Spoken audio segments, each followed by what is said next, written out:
네, 공수처가 경찰에 윤 대통령 체포 영장 집행을 일임하려고 했다가 다시 번복하는 일이 있었죠. 이와 관련한 소동이 있었는데 서정빈 변호사와 관련 내용 짚어보겠습니다. 어서 오십시오. 안녕하십니까? 네.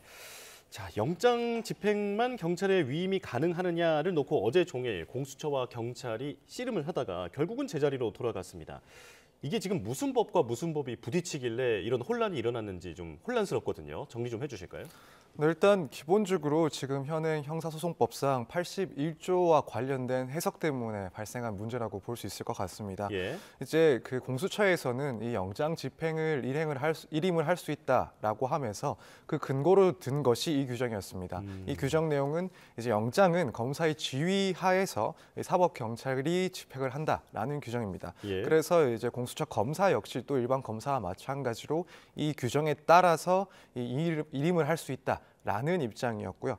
다만 이에 대해서 이제 경찰은 또 반박을 했습니다. 법적인 흠결이 있다라고 지적을 하면서 사실 과거에 이제 검사와 경찰의 그런 수사권 조정으로 인해서 이제 해당 규정보다는 결국 수사 준칙 등에 의했을 때 이 검사가 이 경찰을 지휘할 수 있는 수사 지휘의 권한이 없다. 따라서 이 규정에 따른다 하더라도 결국에는 이제 공수처에서는 이런 집행을 일임할 수 없다라고 반박을 했습니다. 예. 결국에는 이제 어제 오후가 넘어서 공수처에서는 영장 집행에 대해서는 자신들이 주도를 하고 경찰의 지원을 받겠다라는 입장으로 선회를 했는데 예. 결국 이 수사권 조정의 그런 문제, 그런 후폭풍이 결국에는 이런 문제점을 낳지 않았나 이렇게 보는 시각들이 많은 상황입니다. 예. 그러니까 결론은 다시 과거로 돌아갔다. 네, 원래대로 돌아갔다라고 정리하면 될 것 같은데요.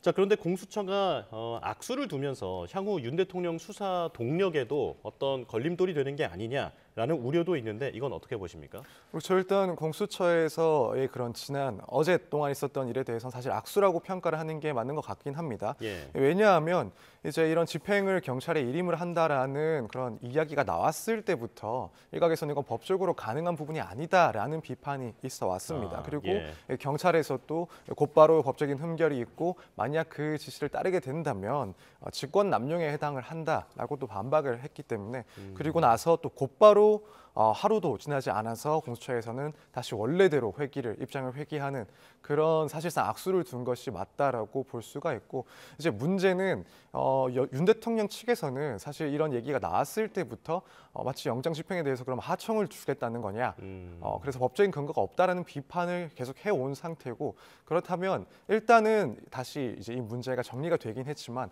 앞으로 이제 윤 대통령 측에서는 이 점을 들어서 공격을 할 수가 있고 또 특히나 공수처가 일단 수사권에 대해서 스스로가 없다는 것을 인정한 것 아니냐라는 비판을 계속 해올 것이기 때문에 아무래도 앞으로 수사를 진행하는 데 있어서 조금 좋지 않은 그런 영향을 줄 것으로 보입니다. 예, 수사 정당성 논란에 조금 더 불을 지피는 그런 사건이 됐을 것 같다라고 말씀을 해주셨는데요. 자, 지금의 수사 혼란 가장 근본적인 원인이 이런 수사 기관 간에 권한이 좀 얽혀 있기 때문이다라는 분석이 있더라고요. 좀 알기 쉽게 알려주실까요? 네, 그렇습니다. 일단 검찰과 경찰의 수사권이 일단 분리가 되면서 예. 조정이 되면서 사실 대부분의 범죄에 대해서는 경찰이 수사를 하게 되고 또 검찰은 일부 범죄에 대해서만 수사권을 갖게 되는 그런 상황이 이제 발생이 됐었고 예. 그러다 보니 지금 사실 예상치 못한 이런 내란죄와 같은 혐의에 대해서 수사권을 누가 가지고 있느냐 이 검찰과 경찰 사이에서도 사실 논란이 계속 있어 왔습니다. 그렇기 때문에 초기에서부터 경찰은 내란 혐의에 대해서는 경찰이 수사권을 갖는다. 반면에 검찰은 관련 범죄로서 이 부분에 대해서는 검찰도 수사권을 가지고 갈 수가 있다 이렇게 주장을 했기 때문에 논란이 계속 있어 왔고요. 예. 또 반면에 이제 공수처 같은 경우에도 고위 공무원들에 대해서 수사권을 가지고 있긴 한데 마찬가지로 이제 관련 범죄와 관련해서 내란죄 혐의를 수사할 수 있다라고 하면서 결국 이 수사권에 대해서 누가 이 수사권을 가지고 있는지 여기에 대한 논란이 계속 있어 왔기 때문에 이런 문제가 근본적으로는 현 상황을 낳은 상황이 아닌가 이렇게 생각이 됩니다. 예. 사실 더 파고 들어가자면 이렇게 수사권 중복이 있는 그런 상황에 대해서 해결할 수 있는 그런 법적인 근거가 미리 마련돼 있었다면 사실 이런 혼란은 예방이 됐을 수도 있습니다. 예. 혹은 그렇지 않다 하더라도 이런 중복적인 그런 수사권의 문제가 발생했을 때 이걸 해결할 수 있는 컨트롤 타워에 대한 규정이라도 있었다고 한다면 조기에 이런 문제들은 조금 정리가 될 수가 있었을 텐데 물론 전혀 예견할 수가 없는 특수한 상황이 발생했다는 점은 있긴 하지만 이런 상황까지도 조금 대비해서 정리를 할 할 수 있는 교통 정리를 할 수 있는 그런 근거들을 마련해 두는 게 필요하지 않았나라는 점도 조금 문제점이라고 보여집니다. 예.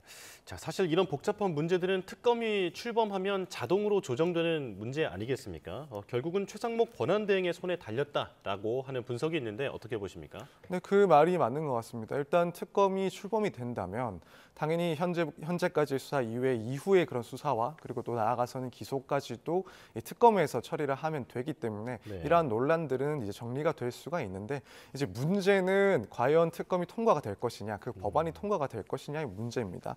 지금 보도에 의하면 일단 최상목 권한 대행이 한번 이 내란 특검에 대해서 거부권을 행사하면서 재의결을 남겨두고 있는 상황이고 뭐 이르면은 1월 8일에 재의결을 하겠다라는 입장으로 지금 보여지는데 문제는 이제 그 요건 이 특검 법이 통과되기 위한 요건이 결국 국회의 그 제적 과반수 이상의 출석과 또 출석 3분의 2 이상의 동의가 필요한데 현재의 그런 상황을 봤을 때 아무래도 여당 측에서 동의를 하지 않을 것으로 보이고 그렇다면 재의결이 어려워질 것으로 보입니다.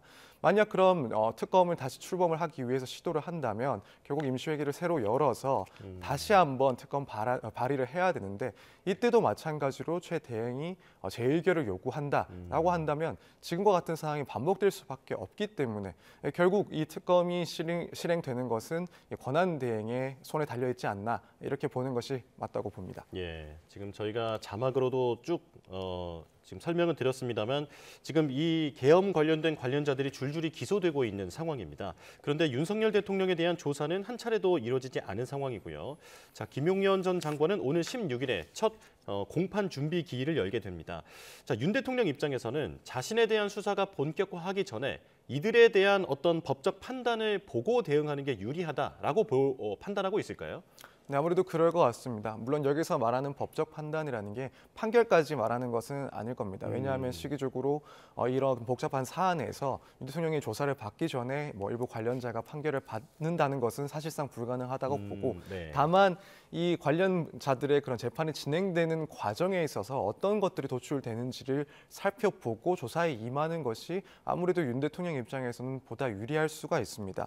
그렇기 때문에 이 재판이 진행될 때 이 검찰이 가지고 온 그런 관련된 논리가 어떤 것인지 또 관련자들의 방어 논리는 어떤 것인지 미리 조금 확인을 할 수가 있고 또 해당되는 사건에서 주요한 증거로 제출된 내용들이 무엇인가 또 그 이후에 부를 그런 증인들은 누구인가 나아가서는 이런 과정에서 법원은 어떤 그런 분위기를 형성을 하면서 사안을 끌어가고 있는가 이런 것들을 미리 살펴볼 수가 있다면 아무래도 윤 대통령 입장에서는 이런 정보 없이 조사에 임하는 것보다 이런 내용들을 조금 더 파악하고 거기에 맞는 대응 방법들 그리고 변호 방법들을 구상을 하고 조사에 임하는 것이 훨씬 더 유리할 것이기 때문에 이런 추이들을 상당히 중요하게 지켜보고 있지 않을까 생각이 됩니다. 예. 자, 최근에 또 주목받았던 게 김용현 전 국방부 장관의 공소장 속 내용에서 윤석열 대통령의 이름이 오히려 김 전 장관보다 더 자주 나왔다라고 하더라고요. 자, 여기에 윤석열 대통령이 구체적으로 어떻게 지시했다라고 하는 내용들이 공소장에 담겨 있는데 이걸 보고 윤 대통령 측의 전략도 달라질 수 있겠죠. 네, 충분히 그럴 수가 있습니다. 사실 이 공소장이라는 것은 결국 검사가 조사를 했을 때 기본적으로 어떤 증거들이 있고 그 증거에 근거해서 그런 사실들을 기재를 하게 됩니다. 뭐 이전까지 나온 이 김용현 전 장관의 공소장을 보면은 사실 뭐 사전부터 윤 대통령이 이런 계엄에 대해서 언급을 하고 또 준비를 하기도 했었고 예. 이 당시에도 사령관들에게 지시를 해서 국회에 진입할 것 혹은 국회의원들을 밖으로 끌고 나올 것 이런 구체적인 지시들이 있었다라는 내용이 확인이 됐었고 이 최근 밝혀진 그런 내용에 의하더라도 이미 12월 1일부터 뭐 비상계엄을 하면 병력 동원을 어떻게 할 수가 있는지 또 계엄 선포 직전 국무회에서는 뭐 이런 계획들을 모두 바꾸면 다 틀어진다라는 그런 발언들을 했다라는 것들도 더 나오고 있는 상황입니다. 예. 그렇기 때문에 이 윤 대통령 입장에서는 지금 공소장에서 나오는 내용들은 결국 거기에 뒷받침되는 증거들이 어느 정도 있다라고 예상을 할 수가 있고 그 증거의 내용이나 종류 등도 어느 정도 추측을 해볼 수가 있을 겁니다. 그렇기 때문에 공소장 내용을 기초로 해서 변론 방법을 또 만들어 나가는 것도 분명히 윤 대통령 측에서는 고민하고 있는 그리고 검토하고 있는 부분이라고 생각이 됩니다. 예. 자, 그런가 하면 어제 윤석열 대통령 측에서는 또 새로운 반박 논리가 하나 나왔습니다. 내란죄를 관련 범죄를 타고 들어가서 수사를 할 수 있다면 이게 수사 개시가 직권남용으로 돼야 되는 건데 직권남용죄로 내란죄 수사는 못한다라는 주장이었거든요. 그러니까 만약 직권남용으로 대통령을 조사할 수 있다면 과거 대통령들도 시민단체가 고발할 때마다 아마 수사기관을 불려갔어야 할 것이다. 그런데 그런 적이 없지 않느냐라고 주장을 하고 있는 겁니다. 이게 법률 해석상으로 어떤 오류가 있다고 볼 수 있을까요? 사실 오류라기보다는 물론 윤 대통령 측에서는 가능한 한 모든 방법을 통해서 모든 구성을 하고 이런 주장을 할 것입니다. 당연히 그건 할 수 있는 부분이긴 한데 다만 이제 그 부분이 설득력이 있느냐, 법적으로 타당한지 여부를 이제 따져봐야 될 문제입니다. 사실 이제 불소추 특권과 관련해서 결국 대통령에 대해서 내란이나 외환죄 이외의 그런 범죄에 대해서는 기소할 수 없는 것은 너무 당연한 규정입니다. 네. 다만 여기에 대해서 그렇다면 다른 범죄들 혐의에 대해서는 조사도 할 수 없는 것인가 한다면 사실 또 많은 견해들은 조사까지는 가능하고 다만 기소는 할 수가 없다 이렇게 해석을 하고 있습니다. 그러다 보니 지금 대통령 측에서 하는 주장에서 한 가지 약점은 설사 그런 주장 전제가 되는 사실이 맞다고 하더라도 일단 그런 조사든 진행이 가능하고 그러니까 직권남용에 대해서 조사는 가능하고 또 그렇기 때문에 관련 범죄로서 내란죄에 대해서도 조사가 가능하다라는 반박이 가능합니다. 그렇기 때문에 이런 점이 문제가 또 하나 있고 또 한편으로는 사실 이제 그렇다면 이 선후를 따진다는 건데 결국 이 법령에서는 관련 범죄가 꼭 조사가 돼야 되는 것이 기본적인 직권남용 등의 범죄를 조사를 시작을 하고 조사 과정에서 나온 그런 혐의에 대해서 조사를 할 수 있다 이렇게 규정한 것이 아닙니다. 그래서 이 선후 관계를 반드시 따져서 조사를 해야 되는 것은 아니기 때문에 이런 부분에서도 사실 아직까지는 설득력이 조금 부족한 그런 주장이 아닌가 이렇게 생각이 됩니다. 자, 그런가 하면 공수처가 어제 윤석열 대통령에 대한 영장을 재청구했습니다. 그런데 유효 기간에 대해서는 공개하지 않았는데 보통 얼마나 나오게 됩니까? 통상적으로는 일주일 이내에 집행을 하도록 보통 영장에 기재가 되었고 발부가 됩니다. 다만 이제 법원에서 판단을 하기에 이 7일 정도로는 영장을 집행하는데 사실상 곤란하겠다. 그래서 기한을 더욱 늘려야 될 필요가 있겠다라고 한다면 7일 이상으로 기간을 설정을 해서 영장을 발부할 수도 있습니다. 보통은 일주일이지만 그보다 길게 따로 요청을 할 수도 있다라는 말씀이신데요. 자, 그렇다면 영장은 발부되는 즉시 효력을 갖게 되는 겁니까? 네, 그렇습니다. 시작 시점에 특별한 제한을 가하지 않았다면 발부된 즉시 이제 효과가 있다고 보시면 됩니다. 네. 자, 이제 공수처가 만약에 영장이 다시 나오게 되면 이제 체포영장 재집행에 나서게 됩니다. 자, 전략에 대해서도 여러 가지 전망이 나오고 있는데 경찰 특공대까지 투입할 가능성 이 부분은 어떻게 전망이 됩니까? 사실 지난 1차 집행 때도 결국에는 경호처 등의 그런 인력이 워낙 많았고 또 강하게 저지를 방해를 하는 바람에 집행을 하지 못했던 그런 문제가 있었기 때문에 이제는 특수부대라든가 특공대를 투입해야 되는 것 아니냐라는 이야기도 나오고 있는 상황으로 이해가 됩니다. 특히 이제 경호처에서는 얼마 전에 상황을 봤을 때 더욱더 방비를 튼튼히 하고 있는 상황이다 보니 이런 이야기가 나오는 것으로 보이는데 사실 가능성이나 혹은 그 밖의 대책들이 어떤 게 있을지에 대해서는 변호사로서 쉽게 판단할 문제는 아닙니다만 지금까지의 이야기들을 종합해 보면 한편으로는 이런 보다 강한 물리력을 준비를 해서 집행을 해야 되는 것 아닌가라는 이야기도 일면 타당해 보이기도 하고 또 그렇지 않다고 하더라도 기본적으로 인력 면에서 숫자가 부족했던 측면이 있기 때문에 인력을 조금 더 충원을 해서 조금 더 포위를 하고 압박을 하는 방법도 검토가 되고 있는 것으로 보입니다. 그것뿐만 아니라 사실 공수처에서도 지난번 집행 전에도 만약 이런 집행을 방해할 경우에 공무집행 방해죄가 성립할 수가 있다라는 그런 경고들을 해왔고 사실 이 부분도 분명히 의미가 있는 부분이라고 생각을 합니다. 그래서 물리적인 충돌을 조금 막기 위해서는 보다 이제 공무집행 방해죄 성립과 관련된 그런 경고들을 통해서 그런 물리적 충돌 없이 영장을 집행하는 방법도 우선적으로 고려돼야 되지 않나 이렇게 생각을 합니다. 자, 그러니까 한마디로 더 한층 더 강대강 충돌이 예상되는 그런 상황이다라고 보면 될 것 같은데요.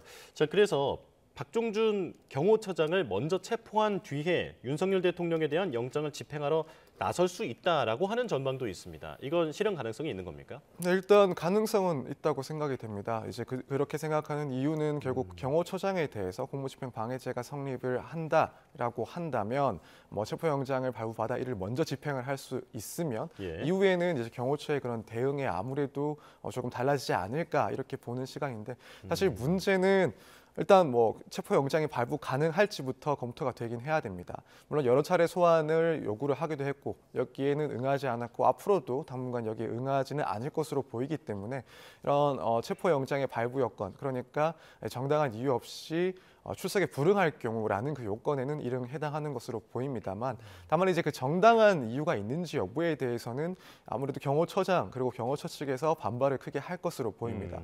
심지어는 이례적으로 이런 경호처장이 대국민 담화를 또 통해서 이런 영장 집행에 대해서 적법하지 못하다. 또 만약 이 경호를 수행하지 않는다면 직무유기에 해당할 수 있다라는 입장을 이미 밝힌 상황이기 때문에 네. 체포영장을 신청해서 발부를 받는다 하더라도 이제 경호처 측에서는 이 체포영장의 적법성 여부를 또다시 문제 삼을 수 있는 정당한 이유가 있기 때문에 체포를 거부할 수가 있다, 출석을 거부할 수 있다 이런 논리를 또 구상할 수 있기 때문에 실제 집행까지 나아가는데 또 다시 어려움이 있지 않을까 이렇게 생각이 됩니다. 예. 자, 그리고 정치권에서 가장 지금 공방이 벌어지고 있는 지점을 짚어보겠습니다. 윤석열 대통령의 탄핵 소추 사유에서 내란죄를 제외하는 걸 두고 지금 공방이 뜨거운 상황인데 이게 탄핵 사유의 수정인지 단순 문구 변경인지 만약에 어떤 판단이 나온다면 소추안 재의결까지도 해야 하는 사안인지에 대해서 지금 쟁점이 되고 있거든요. 이건 어떻게 판단하십니까? 우선 지금 문제가 되고 있는 것이 애초에 이제 탄핵 소추안에는 이런 계엄 선포 행위가 헌법을 위반한다라는 것뿐만 아니라 내란죄가 성립한다는 내용까지도 구체적으로 적시를 해서 소추안을 통과를 시켰습니다. 예. 그런데 이제 진행 과정에서 이 내란죄가 성립한다라는 부분은 이제 제외를 하겠다, 사실상 철회를 하겠다. 그래서 계엄 자체가 헌법을 위반한지 여부만을 중점적으로 따지겠다라고 이제 국회 측에서 밝히면서 이 부분에 대해서 결국 문제가 발생한 겁니다. 예. 사실 지금 많은 견해들은 이 기본적인 사실관계가 동일하다고 한다면 이런 부분을 철회한다고 하더라도 심판을 받을 수가 있다라는 의견입니다. 예. 결국 이 부분이 헌법이 위반하는지 나아가서는 그 내란 혐의까지도 문제가 될 사안인지는 법원에서 판단할 문제고 사실관계가 동일하다고 한다면은 문제가 될 게 없다라는 입장인데요. 예. 또 한편으로는 이제 윤 대통령 측에서는 지금 이 내란 혐의가 성립한다라는 부분은 이제 탄핵 소추가 진행될 때 상당히 야당 측에서 중요하게 핵심적으로 다퉜던 문제인데 이걸 빼버린다는 것은 사실상 탄핵이 잘못됐다는 것 아니냐. 만약 이걸 탄핵 사건을 유지를 한다면 재의결이 필요하다라는 그런 반박을 하고 있는 상황입니다. 예. 이제 헌법재판소에서는 1차적으로는 이제 관련된 법률 규정이 없고 진행 가능하다라는 입장으로 한번 밝힌 게 있긴 한데 예. 앞으로도 이 부분에 대해서는 윤 대통령 측에서 강하게 반발을 할 것으로 보이고 물론 재의결을 요구해야 된다라는 법적인 규정은 없지만 이제 윤 대통령 측에서는 결국 그 밖의 사유들을 종합을 해서 이 탄핵 자체의 그런 정당성을 따지는데 또 이런 주장을 계속 반복할 것으로 예상이 됩니다. 예, 알겠습니다. 계엄 수사 관련 자세히 짚어봤습니다. 서정빈 변호사와 함께했습니다. 고맙습니다. 감사합니다.